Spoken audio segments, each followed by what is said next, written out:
Good morning, Jerusalem.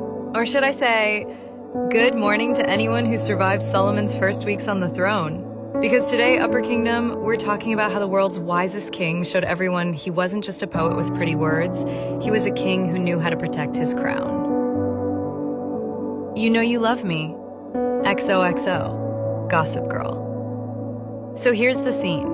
Solomon's coronation is still echoing through the streets. The trumpets have barely stopped blaring, but Solomon isn't content to just sit on David's old throne. He's ready to make sure no one ever dares to snatch his crown again. And let's be real, the list of potential threats is longer than Michal's list of palace grievances. Exhibit A, Adonijah, David's fourth son. Handsome, entitled, and fresh off a failed royal coup. Solomon spared him once, telling him, go home and behave. But Upper Kingdom, you know some people can't stay quiet for 5 minutes.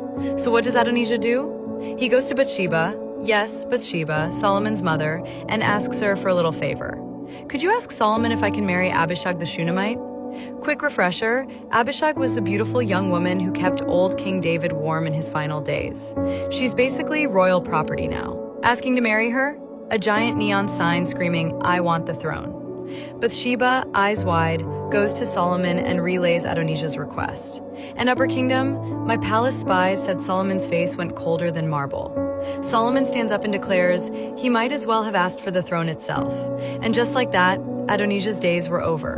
Solomon orders Benaiah, son of Jehoiada, his personal hitman, let's be honest, to execute Adonijah. No trial, no appeal, crown secured. Exhibit B, Abiathar the priest. Loyal to David once, but recently very cozy with Adonijah's coup attempt. Solomon spares his life because of his service to David, but exiles him to Anathoth. Basically, thanks for your service, now get out.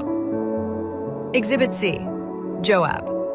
Oh, Joab. David's longtime general, veteran of countless battles, but also the man who murdered Abner, Amasa, and, let's not forget, David's own son Absalom. And Joab sided with Adonijah too. When Joab hears Solomon is cleaning house, he runs straight to the altar, grabs the horns, thinking no one would dare kill him there. Solomon orders Benaiah, strike him down. Benaiah hesitates because, murder in the holy place is a bit awkward. Solomon insists. Joab is executed right there beside the altar, his blood finally avenged. Exhibit D, Shimei. Remember him? The Benjaminite who cursed David, threw stones, and shouted, "Get out, you man of blood," on David's flight from Absalom? Solomon summons Shimei and says, build yourself a house in Jerusalem. Don't leave the city. If you cross the Kidron Valley, you die. Shimei promises obedience. But 3 years later, 2 of his servants run away. Shimei saddles his donkey, chases them down, leaves Jerusalem. Word reaches Solomon.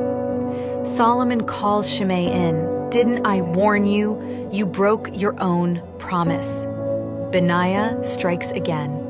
Shimei is gone. And Upper Kingdom, just like that, every lingering threat to Solomon's throne vanished, like incense smoke in the breeze. The kingdom was secure, and the message was crystal clear. This king may write poetry, but he's not afraid of blood on the marble. And me? I'm still here, veil fluttering, pretending not to listen as the palace halls echo with the sounds of Solomon's new order. Because wisdom might build a kingdom, but sometimes you need a sword to keep it. And don't worry, because next time I'll spill all the tea about Solomon's divine dream and how one question from God changed the destiny of the entire Upper Kingdom. XOXO. Gossip Girl.